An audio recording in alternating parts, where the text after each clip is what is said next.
Hello everyone, I hope you are doing well. Today we'll talk about how to fix or how to solve the problem of Weverse app. You click on settings.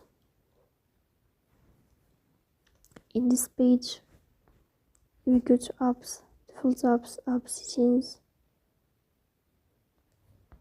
Then here we search about the application of Weverse and you click.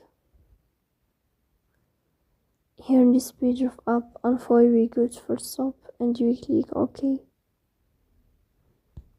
Here you will enter to the window of storage. Then here we click on Clear Cache.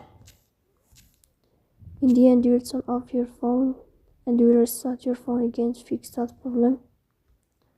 So please don't forget to support us by like and subscribe. See you next time and thank you for your watching.